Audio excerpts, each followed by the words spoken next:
সন্তানের নাম সবসময় রাখতে হয় ভগবানের নাম। কেন জানো? অন্তত ছেলে বা মেয়েকে ডাকতে গিয়ে যাতে কোনো ছেলের নাম যদি রাখে আমি কৃষ্ণ, তাহলে তুমি ছেলেকে সারাদিনে ডাকবে যতবার কৃষ্ণ কৃষ্ণ, তাহলে ছেলেকেও ডাকা হবে আবার ভগবানকেও ডাকা। কিন্তু আমরা তো এখন সব আধুনিক হয়ে গেছি মা, একেবারে নাম রাখবো একেবারে টিভি সিরিয়াল দেখে দেখে মিলিয়ে মিলিয়ে। বড় ছেলে ঝন্টু, মেজো ছেলে হয় যদি তার নাম মন্টু, তাই না? মিলিয়ে মিলিয়ে নাম রাখতে হয়। তাই দেখ আসলে একজন শেঠ, একটু মন দিয়ে শুনবে। তাই শেঠের অগাধ সম্পত্তি, কিন্তু তার কোনো ঘরে ছেলে মেয়ে নেই।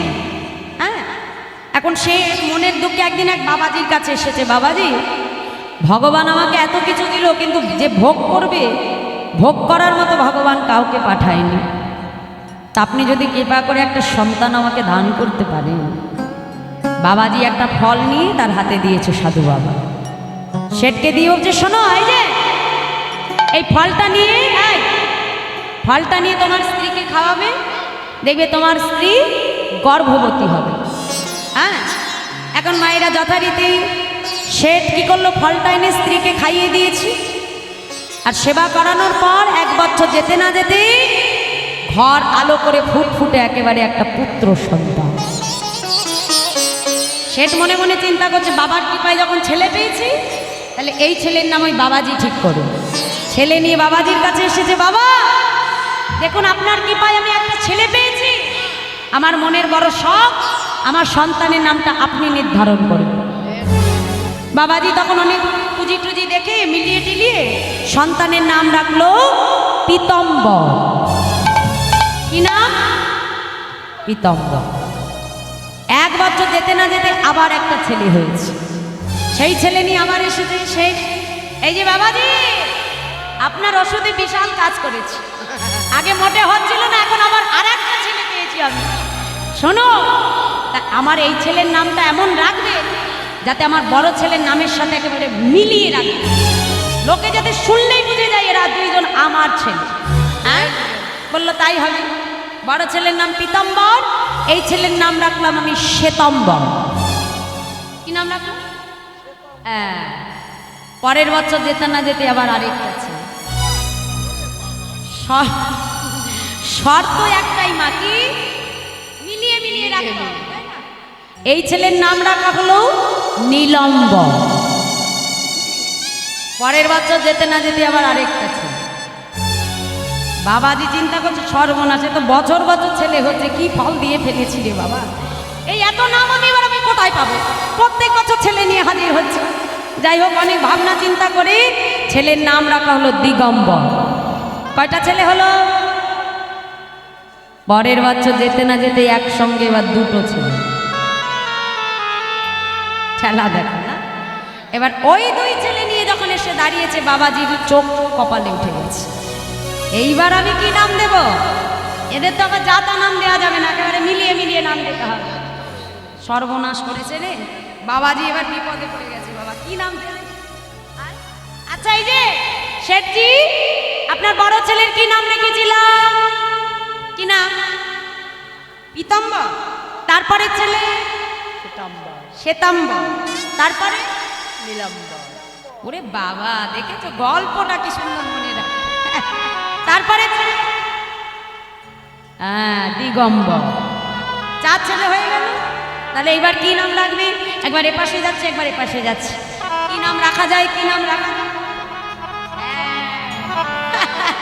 এই মনে পড়ে গেছে। এই যে শেঠজি, আপনার ছেলের নাম আমি পেয়ে গেছি। হ্যাঁ, বলবো? আপনার বড় ছেলে কি নাম রেখেছিলাম? পীতম্বর। তারপরে শ্বেতাম্বর, তারপরে নীলাম্বর, আর তারপরে ছেলে। হ্যাঁ, শোনো, তোমার বাকি 2 ছেলের নাম রাখলাম আমি নভেম্বর আর ডিসেম্বর। নিতাই গৌর বল।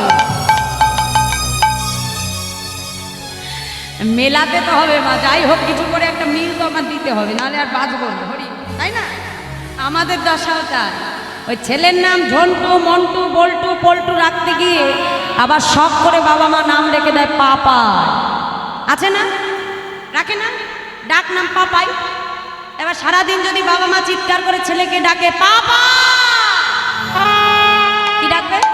পাপ। হ্যাঁ, দূরে আর থাকবি কেন আমার ঘরে, মানে সারা জীবন পাপ করেই কাটাই, তারপরেও পাপ আয়। হ্যাঁ, শেষ সময় যদি চিৎকার করে ডাকি পাপ আয় পাপ আয়, ওমা, তাহলে ওই যেটুকু যেতাম সেটুকু আর যাওয়া হবে না, একেবারে নরকে ঠেসে ধরবে। হরি হরি। মহাপাপী অজামিল এত বড় পাপী ছিল মা যে ব্রাহ্মণ হয়ে নিজের গায়ত্রী মন্ত্র ভুলে গেছে, এক পতিতা তো বেশ্যাকে ভালোবেসে পিতা ত্যায্য পুত্র করে দিয়েছে, বনবাসে পাঠিয়ে দিয়েছে ছেলে। সেই পতিতাকে নিয়ে বনের বাইরে যে সংসার পেতেছে অজামিল। কিন্তু অজামিলের ঘরে একদিন ভাগ্যের ফলে এক বৈষ্ণবের আগমন হয়েছে। অজামিলের স্ত্রী তাকে সেবা দিয়েছে। কথাই বলেছিলাম না সকালে, মহন্তের স্বভাবই হয় তারিতে পাবো, নিজ কার্য নাই তবু জান পরুভ। ঘরে যদি বৈষ্ণব আসে জানবে মা কোটি কোটি জন্মের স্বীকৃতিতে এসেছেন, নিজের জন্য নয়, আমাদের মতো পতিত জীবকে উদ্ধার করবে বলে। তা অজামিল যখন তাকে সেবা দিয়েছে মা, সেবার পর ব্রাহ্মণ যখন চলে যাবে, নাম তার লোমশ মুনি, অজামিলকে ডেকে বলল, অজামিল, আমি ধ্যান যোগে জানতে পারলাম তোমার স্ত্রীর গর্ভে একটি পুত্র সন্তান আছে। আমার উচিত তোমাকে কিছু দিয়ে যাওয়া। আমার কথাটা যদি তুমি রক্ষা করো বাবা, তাহলে আমার কথা মতো তোমার এই সন্তানের নামটি রেখো তুমি নারায়ণ। অজামিল তার কথাটা রেখেছিল, সন্তানের নাম রেখেছিলেন নারায়ণ। কিন্তু সে তো পাপী মা, এখন তার যখন সময় হয়েছে যাবার, যমদূতেরা তাকে নিতে এসেছে। এখন যমদূতের ওই ভয়ঙ্কর চেহারা দেখে অজামিল থরথর করে কাঁপছে। এমন সময় উঠানের মধ্যে খেলা করছিল তারই পুত্র নারায়ণ। মৃত্যু ভয়ে ভীত হয়ে, মৃত্যুকে কে না ভয় পায় না, মৃত্যুকে সামনে দেখবা মাত্র অজামিল প্রাণের ভয়ে চিৎকার করে উঠল, নারায়ণ নারায়ণ। আর যেই না নারায়ণ বলে ডেকেছে, অজামিলের প্রাণটা বাহির হয়ে গেছে। অন্তিম সময় ছেলেকে ডাকতে গিয়ে ভগবানের নাম বদল উচ্চারণ হয়ে গেল বলে যে পাপী অজামিলে যাওয়ার কথা ছিল নরকে, সেই পাপী অজামিল চলে গেল কোথায়? গোলোক বৈকুণ্ঠ ধাম। এই জন্য সন্তানের নামটা সর্বদা ভগবানের নামই রাখতে হয়। কে জানে কখন কোন মুহূর্তে আমার প্রাণ চলে যাবে। অন্তত সন্তানকে ডাকতে গিয়ে ভগবানকে তো ডাকা হয় না। তাই আজ গোবিন্দ ঘোষ পুত্রের নাম রাখলো গোপীনাথ।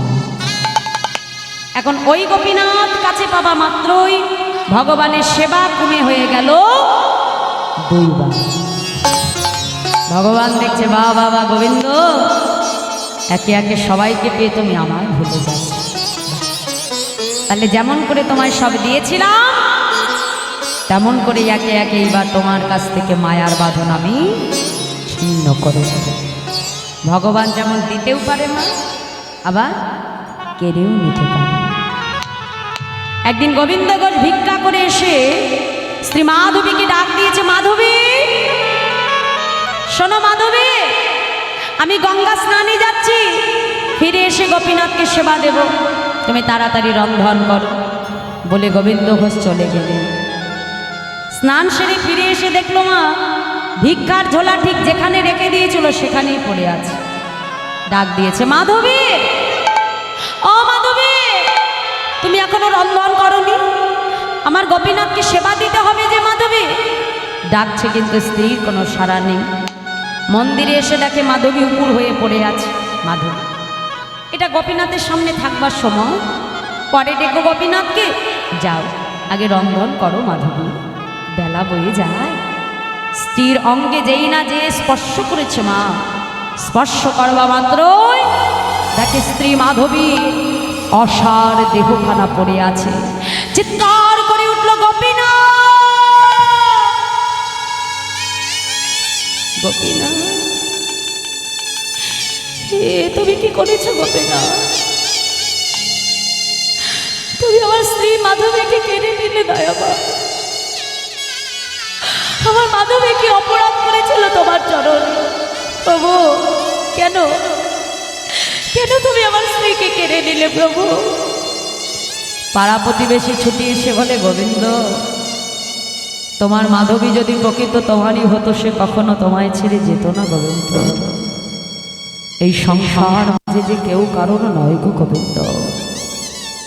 কাদেব কন্তা কস্তে পুত্র সংসার অতীব বিচিত্র। এই সংসার মঞ্চে আমরা শুধু অভিনয় করে যাচ্ছি মা। যার যেদিন অভিনয় ফুরিয়ে যাবে তাকে সেখান থেকে বিদায় নিতে হবে মা। এই সংসার মাঝে যে আমরা কেউ কারণ নয়। পাড়া প্রতিবেশী ছুটে এসে গোবিন্দ ঘোষের স্ত্রীর সৎকার করলেন। দেখতে দেখতে পুত্র গোপীনাথের বয়স হয়ে গেল 5 বছর। ওই গোপীনাথ যখন মাঠে খেলতে যায়, খেলার শেষে দেখে সবার মায়েরা এসে তার সন্তানকে কত আদর করে, চুম্বন করে, কাছে টেনে নেয়। কিন্তু গোপীনাথকে কেউ কোলেও নেয় না, কেউ কাছেও টানে না, কেউ আদরও করে না। ছুটতে ছুটতে বাবার কাছে এসেছে। বাবা, এই জগতে সবার তো মা আছে, কিন্তু বলতে পারো বাবা আমার মা কোথায়? বাবা, আমার মা কেন আমাকে আদর করে না? আমার মা কেন আমায় কোলে নেয় না? বাবা, গোপীনাথ, তোমার মা কোথায় এটা আমার কাছে নয়, মন্দিরে বিগ্রহ গোপীনাথকে ডেকে জিজ্ঞাসা করো তোমার মা কোথায়। ছোট্ট ছেলে তোমার মনে মনে চিন্তা করছে, মন্দিরের গোপীনাথ বুঝি বলতে পারবে আমার মা কোথায়। ছুটে এসেছে মন্দিরে, বিগ্রহ গোপীনাথের চরণটা জড়িয়ে ধরেছে। গোপীনাথ, বলো না, বলো না গোপীনাথ, আমার মা কোথায়? এ জগতে যে সন্তান নিজের পিতামাতাকে হারায় মা, জগতে পিতামাতা হারানোর যে কত যন্ত্রণা একমাত্র সেই সন্তানই বোঝে মা। সন্তানের কষ্ট তাকে বোঝানো যাবে না মা। আজ ছোট্ট গোপীনাথ বিগ্রহ গোপীনাথের চরণটা জড়িয়ে ধরেছি। গোপীনাথ, বলো আমার মা কোথায়? নয়ন জলে বক্ষ ভাসিয়ে কেঁদে কেঁদে বলে, গোপীনাথ বলে দা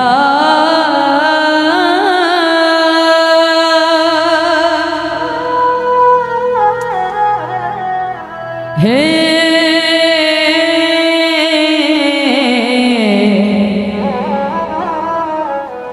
গোপীনাথ,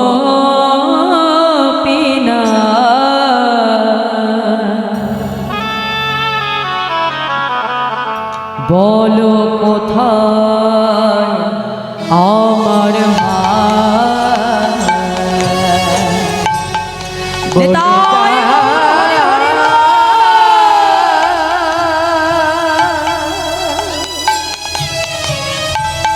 হে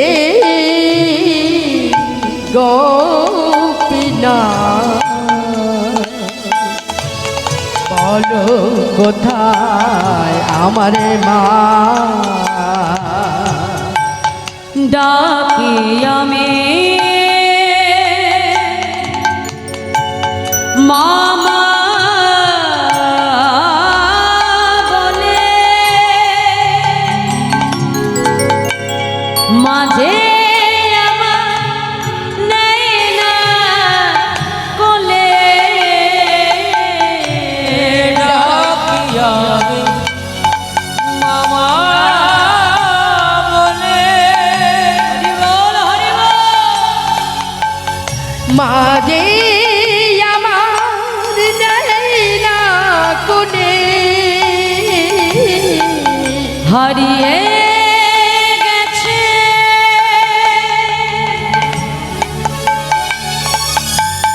গোপীনাথ,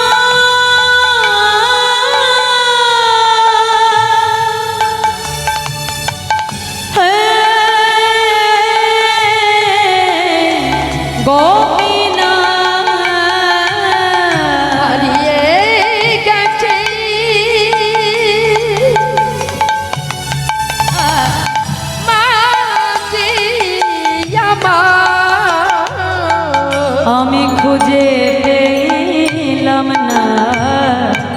বলো কোথায় আমার মা,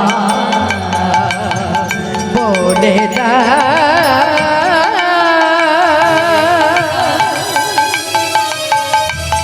হে গোপীনাথ, বলো কোথায় আমার মা, বলো কোথায় আমার মা, বলো কোথায় আমার মা, বলো কোথায় আমার মা। গোপীনাথ,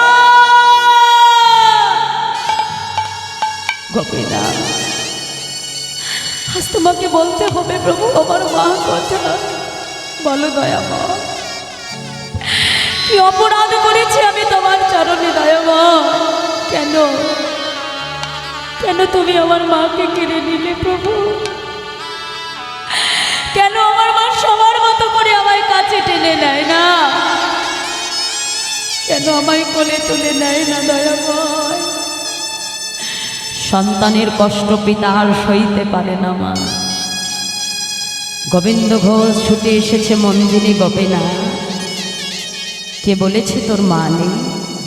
ও গোপীনা, আজ থেকে আমি তোর মা, আজ থেকে আমি তোর বাবা। গোপীনা, আজ থেকে তুই আমাকে মা বলে ডাকবি রে গোপীনা।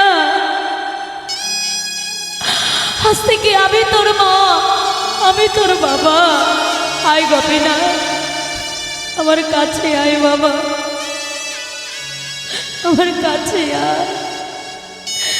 ছুটে গিয়ে যেই না পুত্র গোপীনাথকে কোলে তুলতে গেল মা, দেখে পুত্র গোপীনাথের মুখ থেকে ঝলকে ঝলকে রক্তধারা ছিটকে পড়ছে। চিৎকার করে উঠল গোপীনাথ, না দয়ামা, তুমি আমার স্ত্রী মাধবীকে কেড়ে নিয়েছো, আমি তোমায় কিচ্ছু বলিনি প্রভু, কিন্তু আমার পুত্রকে তুমি কেড়ে নিও না দয়ামা। ও যে আমার একমাত্র নয়নের মণি প্রভু, আমার সন্তানকে তুমি কেড়ে নিও না গৌরহরি, আমার পুত্রকে কেড়ে নিও না। পুত্র গোপীনাথকে কোলের মধ্যে জড়িয়ে ধরে বিগ্রহ গোপীনাথের সামনে চিৎকার করে কাঁদে আর বলে, প্রভু গো, কেড়ে নিও না,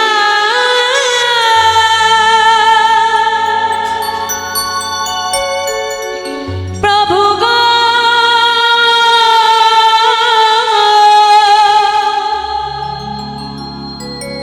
কেড়ে নিও না।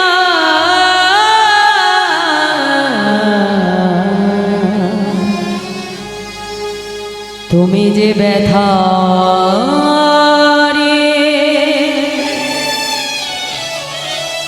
আমার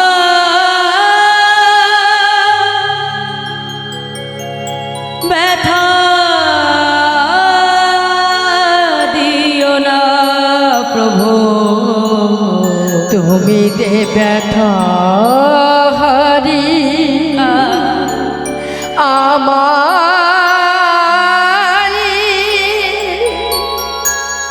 ব্যথা দিও না। গোপীনা, আমি তো তোমার কাছে সংসার চাইনি, আমি তো তোমার কাছে স্ত্রী চাইনি দয়াময়, আমি তো তোমার কাছে পুত্র চাইনি প্রভু। কেন কেন দিলে আমাকে এই সংসার? বলো, কেন দিয়েছ আমাকে স্ত্রী? কেনই বা দিলে আমায় পুত্র দয়াময়? দেবী যদি এরে কেন দিলে প্রভু? বলো দয়াময়, দিলে যদি পুত্র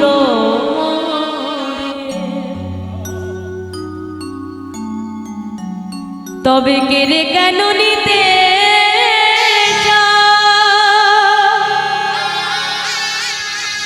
সহিতে পারি না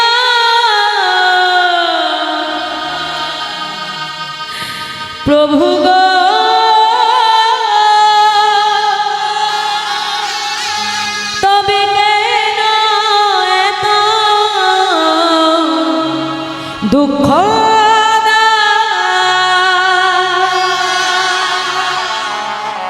এ বিষম বেদনা আমি আর সহিতে পারি না। প্রভু গো সহিতে পারি না। তুমি যে ব্যথা আমায় ব্যথা দিও না। গোপীনা ও গোপীনা একবার একবার আমার দিকে তাকা তাকা তাকা না গোপীনা একবার একবার আমাকে বাবা বলে ডাক না গোপীনা। তুই তো প্রত্যেকদিন আমাকে ডেকে বলি বাবা আমার ক্ষুধা পেয়েছে খেতে দাও গোপীনা। আজ কেন বাবা বলছিস না গোপীনা? সারা দে গোপীনাথ না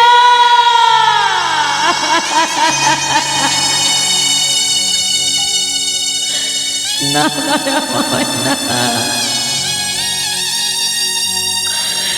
তুমি কি করলে প্রভু?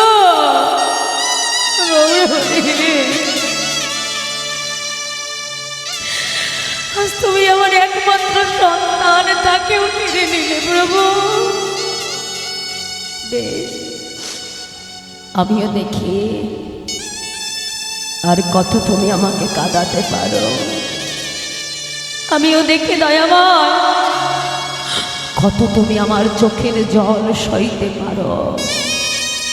শুনে রাখো দয়াময়, আজ থেকে এই গোবিন্দ ঘোষ আর তোমার সেবা পূজা করবে না। না না না দয়াময়, আজ থেকে যেমন তুমি অনাহারে থাকবে, তোমার ভক্ত গোবিন্দ ঘোষ অনাহারেই থাকবে। দেখে কত কাঁদাতে পারো, কত পরীক্ষা নিতে পারো, কত চোখের জল তুমি সইতে পারো দয়াময়। আর কত কঠিন পরীক্ষা তোমার বাকি আছে আমিও দেখতে চাই। নিজের হাতে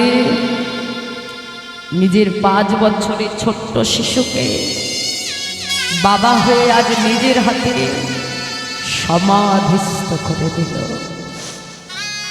ঘরে ফিরে এসে মন্দিরে শুয়ে হা গোপীনাথ গোপীনাথ বলে কাঁদে। নয়ন জলে বক্ষ ভেসে যায় তার। ভগবান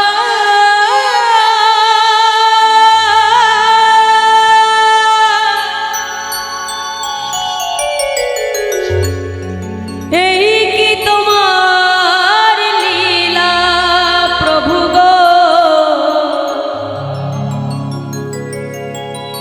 এই কি তোমার লীলা ভগবান। হরে হরে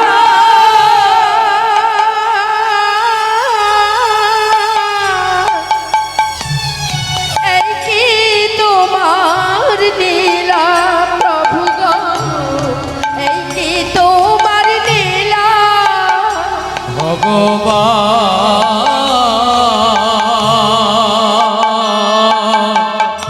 এই কি তোমার লীলা প্রভু গো, এই কি তোমার লীলা। তুমি করে হাসা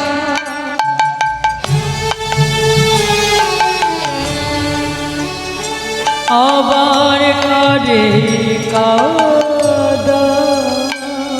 তুমি কাঁদি হাসা আবার কাঁদে কাঁদা। তুমি করে হাসা আবার করে কাঁদা। তুমি কাঁদে হাসা আবার কাঁদে কাঁদা। ও গো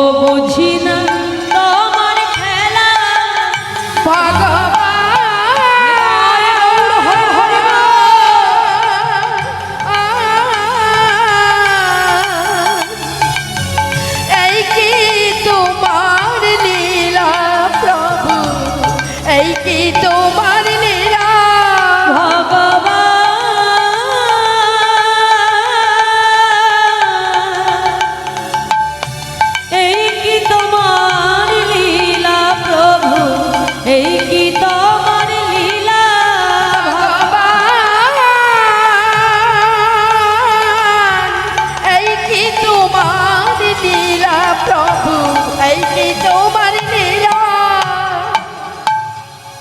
দেখতে দেখতে একদিন, দুদিন, 3 দিন হয়ে গেল। নিজেও সেবা করে না, ভগবানকেও সেবা দেয় না। গোপীনাথ মনে মনে চিন্তা করছে, এমন করে যদি চলতে থাকে আমার ভক্ত গোবিন্দকে তো আমি আর বাঁচাতে পারবো না। ভগবান কি করলো জানো মা? পাথরের বিগ্রহ থেকে সচল মূর্তি ধারণ করে পুত্র হয়ে শিহরে এসে দাঁড়িয়ে ডাক দিয়েছে, বাবা, ও বাবা।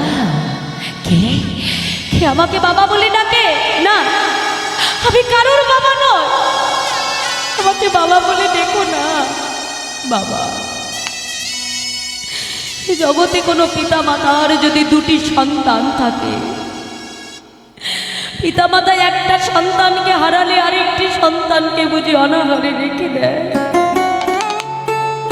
আজ কতগুলো দিন হয়ে গেল আমাকে সেবা দাওনি তুমি। গোপীনাথ, তুমি যে আমাকে বাবা বলে ডাকছ, তুমি জানো এ জগৎ সংসারে প্রত্যেকটা পিতামাতা একটা সন্তান কেন চায়? যাতে শেষের দিনে ওই সন্তান নিজে হাতে পিতামাতার অন্তিম ক্রিয়া সমাধা করে। তুমি যে বাবা বলছো আমাকে, বলো শেষের দিনে তুমি আমার জন্য ধরা পড়বে গোপীনাথ? পড়বো বাবা, আমার জন্য, আমার জন্য তুমি কাঁচা পড়বে গোপীনাথ? পড়বো বাবা। আচ্ছা গোপীনাথ, আমার জন্য তুমি হবিষ্যি অন্ন খাবে? খাবো বাবা। ও গোপীনাথ, বলো না শেষের দিনে তুমি আমার পুত্র হয়ে নিজের হাতে আমার পিণ্ড দান করবে গোপীনাথ? বাবা, আমি কথা দিলাম, যতদিন এই পৃথিবীতে চন্দ্র সূর্য উদয় হবে ততদিন আমি তোমারই সন্তান হয়ে নিজের হাতে তোমার জন্য আমি তোমার শেষকৃত্য সমাধা করে যাব। দেখেছ কবে আমি তোমার কেমন বাবা? ও গোপীনাথ, একটু অপেক্ষা করো, আমি এক্ষুনি যাব আর আসবো। এই বলে 2-3 বাড়ি থেকে ভিক্ষা করে এনে গোবিন্দ ঘোষ নিজের হাতে রন্ধন করে ভগবানকে সেবা দিয়েছে। ভগবান সেবা করলো আজ গোবিন্দ ঘোষের হাতে। দেখতে দেখতে গোবিন্দ ঘোষেরও শেষ সময় উপনীত। আর এই শেষের দিন যখন আসে না, আমাদের প্রত্যেকটা মানুষের দেখবে স্মৃতির বিস্মরণ হয়। দেখবে কোনো মানুষ যখন মরণাপন্ন মারা যাবে, তার সামনে যখন তার চেনা মানুষগুলো যায় তখন চিনতে পারবে না। তা আজকে যে গোবিন্দ ঘোষের কাছে তার বিগ্রহ গোপীনাথ রয়েছে ভুলে গেছে, মনে করছে এই আমার পুত্র গোপীনাথ, আমার ছেলে। কাছে ডেকেছে, গোপীনাথ আমার বুঝি যাবার সময় হয়েছে, গোপীনাথ আমাকে একটু মন্দির থেকে আমার গোপীনাথের চরণামৃত এনে দিতে পারবি বাবা? ভগবানের লীলার কি মাধুর্য! ভগবান নিজে মন্দিরে প্রবেশ করে নিজের হাতে ভগবান নিজেরই চরণ ধৌত করলেন।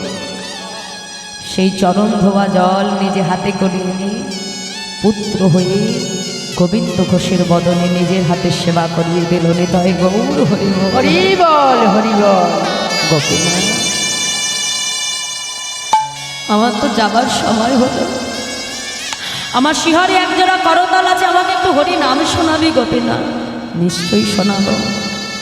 পিতার শিহর থেকে করতাল নিয়ে ভগবান পিতাকে ঘিরে ঘিরে গাইতে আরম্ভ করল।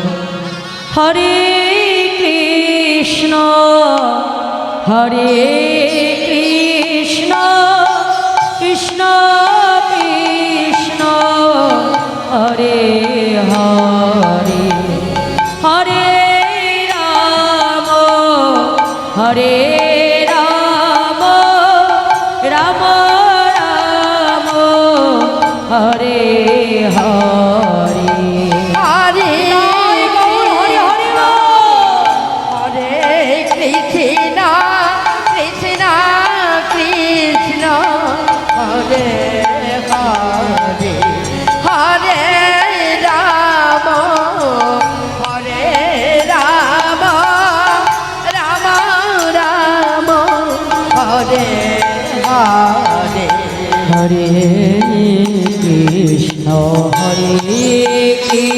কৃষ্ণ কৃষ্ণ কৃষ্ণ হরে হরে হরে রাম হরে রাম রাম রাম হরে হরে হরে কৃষ্ণ হরে কৃষ্ণ কৃষ্ণ কৃষ্ণ হরে হরে রাম হরে রাম রাম রাম হরে হরে কৃষ্ণ হরে কৃষ্ণ কৃষ্ণ কৃষ্ণ হরে হরে হরে রাম হরে রাম রাম রাম হরে হরে। ভগবানের বদনে হরি কথা শুনতে শুনতে গোবিন্দ ঘোষ দেহ রাখলেন। ভগবান আজকে পুত্র হয়ে অগ্রদ্বীপবাসীর দ্বারে দ্বারে গিয়ে সবাইকে সংবাদ দিয়ে এসেছেন। সকল ভক্ত এসে ধরাধরি করে গোবিন্দ ঘোষে শেষকৃত্য সমাধা করলেন। কিন্তু মন্দিরের পুজো তো আর বন্ধ থাকে না। দ্বিতীয় একজন পূজারী মন্দিরে এসেছে। গোপীনাথ মন্দির থেকে পূজারীকে স্বপ্নাদেশ করছে, পূজারী এসো মন্দিরে প্রবেশ করো, আমার রাজবেশ খুলে দাও, আমাকে কাছা করিয়ে দাও, আমাকে ধরা বেঁধে দাও পূজারী। কেন দয়া করো? তুমি জানো না পূজারী, আমার পিতা যে দেহ রেখেছে গো পূজারী। শোনো, আজ থেকে 1 মাস দিনে হবিষ্যি অন্ন একবার রন্ধন করি, দিনে একবার করে তুমি আমাকে সেবা দেবে পূজারী। ঠিক আজ থেকে 1 মাস পর মধু কৃষ্ণ ত্রয়োদশী তিথিতে সকল অগ্রদ্বীপবাসীকে তুমি সংবাদ দেবে। সেই দিন আমি নিজে দাঁড়িয়ে থেকে আমার পিতার জন্য পিণ্ড দান করব পূজারী। এ জগতে পিতা মাতা মারা গেলে সন্তান যা যা কর্মক্রিয়া পালন করে মা, ভগবান গোবিন্দ ঘোষের পুত্র হয়ে সমস্ত কর্মক্রিয়া পালন করলেন। ধরা পড়লেন, কাছা পড়লেন, পিতার জন্য 1 মাস হবিষ্যি অন্ন সেবাও করলেন। ঠিক 1 মাস পর যখন মধুকৃষ্ণ ত্রয়োদশী তিথি এলো, ভগবান গোবিন্দ ঘোষের জন্য পিণ্ড করে দাঁড়িয়ে আছে। ভগবানের 2 নয়ন হতে অশ্রু ধারা বয়ে পড়ছিল না। কিন্তু এ জগতে সবাই তো ভগবানের ভক্ত হতে পারে না। যাদের অন্তরে ভক্তি নাই তারা মনে করছে ধূপ পাথরের বিগ্রহ সে কোনোদিন পিণ্ড দিতে পারে। তাহলে যারা ভগবানকে পাথরের বিগ্রহ মনে করলো বাবা, তারা কিন্তু এসে গোপীনাথের দর্শন পেল। যারা ভক্ত মনে করছে দয়াময়, জগতে তোমার কত লীলা প্রভু, ভক্তের জন্য তুমি কি না করতে পারো প্রভু। হ্যাঁ? ভগবান হয়ে ভক্তের জন্য তুমি পিণ্ড দান করো দয়াময়। জগতে তোমার কত লীলা প্রভু। যারা ভক্তির নয়ন দিয়ে ভগবানকে দেখতে এলো মা, তারা দেখলো ভগবান পিণ্ড করে করে দাঁড়িয়ে আছে। ভগবানের 2 নয়ন হতে অশ্রু ধারা বয়ে পড়ছে না। তো ভগবান যে শুধু সেই দিন পিণ্ড দিয়েছিল তা নয়, আজও পর্যন্ত এই চৈত্র মাস, কালকে কি মা একাদশী, তারপরের দিন কি দ্বাদশী, তারপরের দিন ত্রয়োদশী। এই এখন কি মাস? এইবার চৈত্র মাস পড়ছে। এই চৈত্র মাসে এই মধুকৃষ্ণ ত্রয়োদশী তিথিতে, মানে যখন ওই বারুণীর মেলা, ওড়াকান্দির মেলা হয়, ওই একই তিথিতে অগ্রদ্বীপে হয় আজও সেই গোবিন্দ ঘোষের পিণ্ড দান লীলা। আজও ভগবান গোবিন্দ ঘোষের পুত্র হয়ে একইভাবে ভগবান পিণ্ড দান করে যাচ্ছেন। বাবা দেখো, আমাদের ঘরের ছেলে মেয়ে হলে বাবা মা মারা গেলে 12 জন 1 থেকে 2 থেকে 3 থেকে 4 বার তাদের বছর ক্রিয়াকর্ম করে, তাই না? আজকাল তো আবার এত আধুনিক হয়ে গেছে, 1 বছরও অপেক্ষা করার সময় হয় না। হ্যাঁ, 15 দিনের মধ্যেই একেবারে শেষ সব। তাহলে এমনই সন্তান আমরা। বাবা মায়ের জন্য একটা বছর আমরা অপেক্ষা করতেছি। ভগবান আজকে দেখিয়ে দিল, ভক্ত যদি কখনো কোনোদিনও তোমরা আমাকে পাথরের বিগ্রহ মনে না করে, যদি গোবিন্দ ঘোষের মতো কখনো নিজের সন্তান করতে পারো, যদি সন্তান জ্ঞানে আমাকে ভালোবেসে যদি আমাকে সেবা দিতে পারো, শেষের দিনে তোমাদেরও পুত্র হয়ে আমি নিজের হাতে ভক্তের শেষ কৃত্য সমাধা করে দিই। তাই গৌর হরিবল হরিবল। তাই আজ পর্যন্ত সেই অগ্রদ্বীপের মাটিতে দাঁড়িয়ে গোবিন্দ ঘোষের জন্য একইভাবে আজও সেই গোপীনাথ পিণ্ড দান করছো। একবার হলেও জীবনে অগ্রদ্বীপে যে দর্শন করো না, এত সুন্দর যে বিগ্রহ, যার দিকে তাকালেই দেখবে তোমার নয়ন অশ্রু দ্বারা পরিপূর্ণ হয়ে যাবে। এত বিগ্রহের সেই রূপ, স্বয়ং ভগবান আজও সেখানে বিরাজ করে রয়েছে। তাই গোবিন্দ ঘোষ যখন দেহ রেখেছিল, তার মনের শেষ ইচ্ছে ছিল ভগবান যেন তারই পুত্র হয়ে নিজের হাতে তার শেষ কৃত্য সমাধান করে। ভগবান ভক্ত বাঞ্ছা কল্পতরু, যুগে যুগে ভক্ত ভগবানের কাছে যা চায়, ভগবান কিন্তু যুগে যুগে ভক্তের মনোবাঞ্ছা পূর্ণ করে। গোবিন্দ ঘোষ যখন দেহ রাখলো, তার মনের শেষ ইচ্ছেই ছিল ভগবান যেন তারই পুত্র হয়ে নিজের হাতে তার শেষকৃত্য সমাধা করে। তাই আজও ভক্তের সেই ইচ্ছা ভগবান পূর্ণ করে দিয়েছে। তাহলে বোঝা গেল তো মায়েরা, ভগবান কত কঠিন পরীক্ষা করে। বোঝা গেল, ভগবান নিজেই বলেছে যে করে আমার আশ আমি তারই করি সর্বনাশ, কিন্তু তথাপিও যদি না ছাড়ে সে আমার পাশ, অবশেষে আমি হয়ে যাই সেই ভক্তের দাসের অনুদাস। নেতাই গৌর হরি হরিবল হরিবল। আসমা, আজকের মতো ভক্ত ভগবানের লীলা আমি এখানে বিশ্রাম রাখবো। আগামীকাল ঠিক দুপুর 2 ঘটিকায় শ্রীমতী রাধারানীর সূর্য পূজা লীলা আমি পরিবেশন করতে উঠব। আপনারা সকল ভক্ত আপনাদের এমন সুন্দর চরণধূলি দ্বারা, আপনাদের সহযোগিতা দ্বারা আবার এই হরিবাসনটিকে পুনরায় ধন্য করবে। আর এখনো আমার গোবিন্দের লীলা কথা হবে, আপনারা আস্বাদন করুন আমার দাদাদের মুখে। জয় রাধে। সবাই মিলে বাহু তুলে বলবো, ভক্তের বাসনা প্রভু পুরাণ করিল, ভক্তের বাসনা প্রভু পুরাণ করিল, ভক্তের বাসনা প্রভু পুরাণ করিল, ভক্তের বাসনা প্রভু পুরাণ করিল। প্রেমানন্দে বদন হরে হরে হরে বল, প্রেমানন্দে বলুন হরে, প্রেমানন্দে বদন হরে হরে হরে বল, প্রেমানন্দে বদন ভরে হরি হরি বলো। জয় সচিনন্দন জয় গৌর হরি, জয় সতী নন্দন জয় গৌর হরি, জয় সচিনন্দন জয় গৌর হরি, জয় সতী নন্দন জয় গৌর হরি। বিষ্ণু পিয়ার প্রাণ বধুয়া নদিয়া বিহারি, প্রিয়া হরি বল। আজ বিষ্ণু পিয়ার প্রাণ বধুয়া নদিয়া বিহারি, প্রিয়া প্রাণ মধুয়া নদিয়া বিহারি। নিতাই গৌর হরি বল, নিত্যানন্দ বল, শিবার গদাধর বল, নিতাই গৌর হরি বল, নিতাই গৌর হরি বল, নিত্যানন্দ বল, শ্রীবাদ গদাধরের বল, নিতাই গৌর হরি বল। হরি বল হরি বল গৌর হরি বল,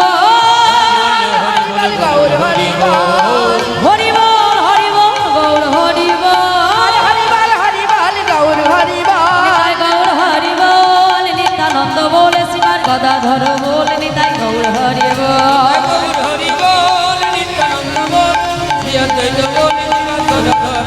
হরি বল হরি বল হরি বল হরি বল, হরি বল হরি বল হরি বল হরি বল, হরি বল হরি বল, হরি বল হরি বল। জয় জয় শ্রী গুরু নিতাই গৌর সদানন্দ প্রেমানন্দ নিতাই গৌর হরি বল, রাধা গোবিন্দ প্রেমানন্দ নিতাই গৌর হরি বল। হরি বল। বাচ্চা কল্পতরু ভজ্র কৃপা সিন্ধু বয় বাজপতি তানাং পাবনে ভো বৈষ্ণবে ভয় নমঃ।